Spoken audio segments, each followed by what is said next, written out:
If you're in Medicare sales, whether you're an independent agent or you're running a full Medicare sales team, you're probably making a mistake that we used to make as well, and that is tracking your production by application count.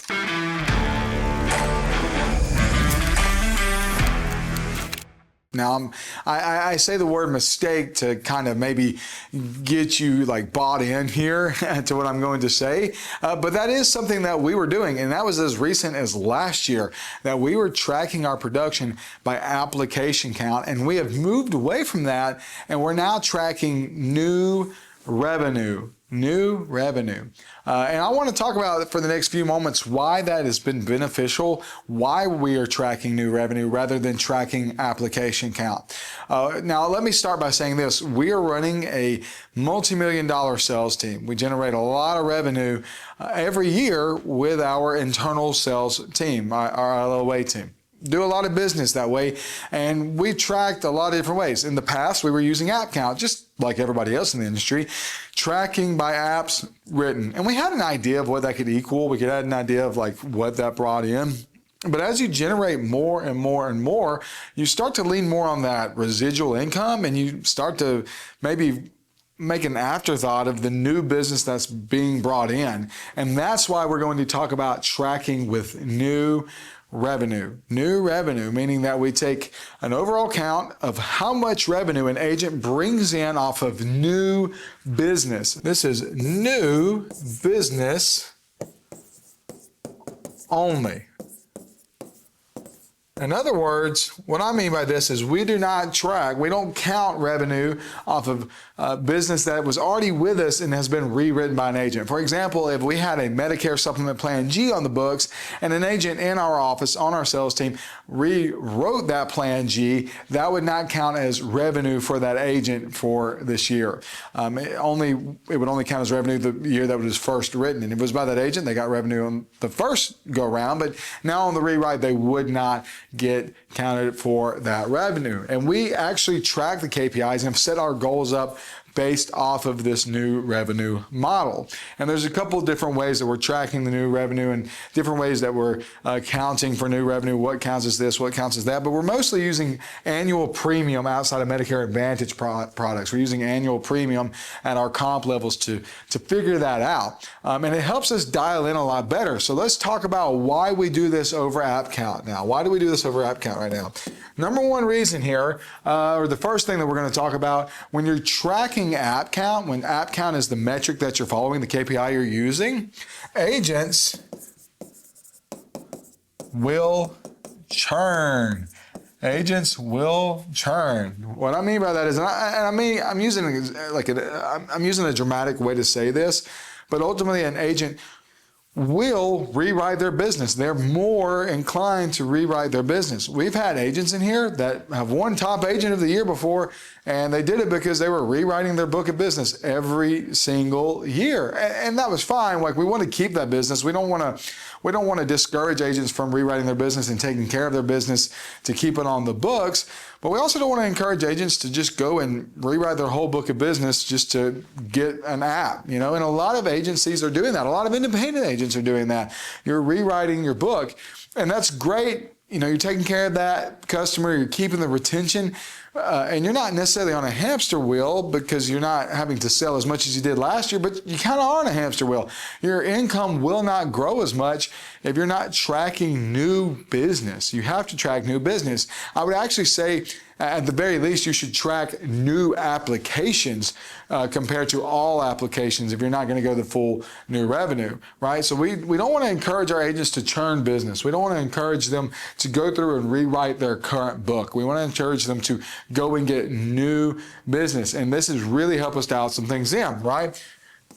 Number two reason we like to do this, dials in marketing. When we're tracking new revenue, this is going to really dial in on the marketing, especially in Medicare. Think about this for a moment. In Medicare, if you're running a T65 campaign, some of that is not going to return on 6 to 12 months. Some of it's not going to fall through in 6 to 12 months. And so we like to go ahead and track how much revenue that's bringing as it closes. Now, just like tracking application count over time. We got to keep up with what closed at 6 months out, 12 months out. That doesn't change. The time frame is still the same, but now we can literally see how much revenue was brought in when that customer closes. When that customer buys a product, we have that revenue tracking right there. And it helps us decide on what marketing we want to use. Now, I'm not going to go too deep into the marketing talk. I'll save that for our marketing guys in the business. But from a sales standpoint, it really shows us what's a better investment. You know, we may have some marketing that we're running that we close more apps off of, but we're actually not producing as much revenue from. For example, if I'm running a whole bunch of dental leads and all I'm doing is closing dental plans, that's great. I may generate a lot of apps that way, but each app may actually generate less revenue. It may generate less revenue. And if I'm running a bunch of T65s, every close may generate more revenue. And tracking this new revenue model helps us understand what is working and what strategies are working, right? And we want to dial that in as much as we can, and you want to dial it in as much as you can too. The best way to do that is track the revenue that you're bringing in year one, and it'll help you decide exactly what you want to invest in so that you get a higher return and you put all your energy into that specific marketing into that specific marketing. It shows, tracking new revenue shows your valuable agents. You have some agents that are app maniacs, going through and just app. Awesome. And obviously, if you write a lot of apps, you'll produce some revenue. I'm not trying to say you won't. But what I'm looking at here is tracking new revenue is going to show me what agents are capitalizing on certain leads, what agents are capitalizing on sales, not just grabbing an app and getting out. Like, which ones are actually fact-finding and selling higher premium products, higher revenue-producing products. What I mean by that is, you have an agent that's cross-selling cancer, that's great, that's awesome.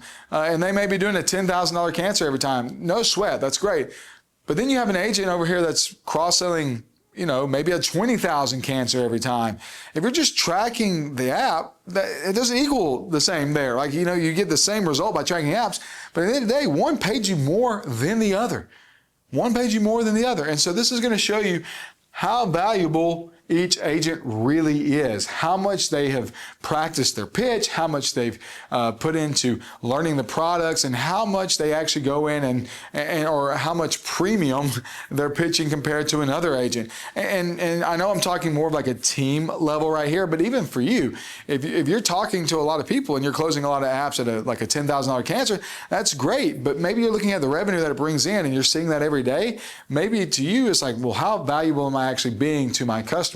How valuable am I being to my business? If I can maybe double that, that would be great. And so now all of a sudden the app count doesn't change when you look at it this way, but the revenue does, and you're tracking it even better, and it's looking a lot better for you, and you're seeing numbers that are really going to be practical and help you make decisions and show you how valuable the agent is.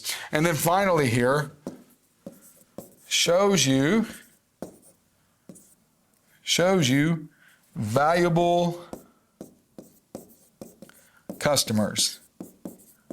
Tracking new revenue shows you valuable customers.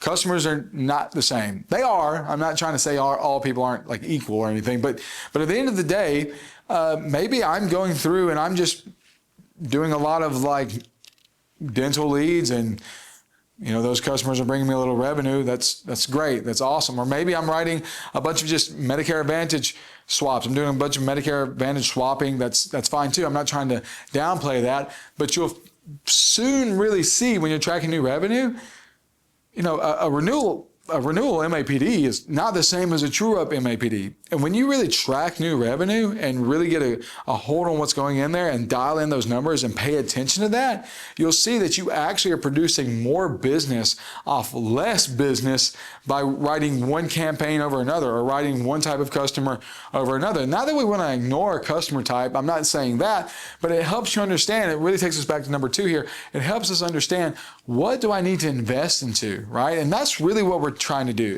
If you've missed everything in this video, this is what you need to catch here. Tracking new revenue is really just you getting control of what's coming in so that you can control what's going out, right? You're predicting more. You're predicting what comes in so I can control what goes out. And then I can see the value of every part of the business, how valuable my agents are. Are they really good agents, or are they just good at rewriting a bunch of your clients? You don't want an agent that's just rewriting a bunch of your clients. If you're an independent agent, you don't want to be an agent that's just rewriting a bunch of your clients.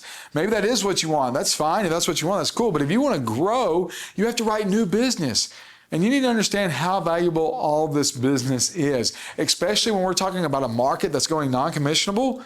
You're going to have to start writing products that have different values. You need to start writing med subs. You need to start writing long-term care. You need to write ancillary health products, life insurance, and it really helps your business grow. Your sales force grow when you understand exactly how much revenue each customer, agent, and product is bringing to your business. So, if you want to be one of the best broad partners you can be, get out there, start tracking new revenue. Don't think overall app count. Think value that I'm bringing the company, and revenue is the exact value that you're looking for.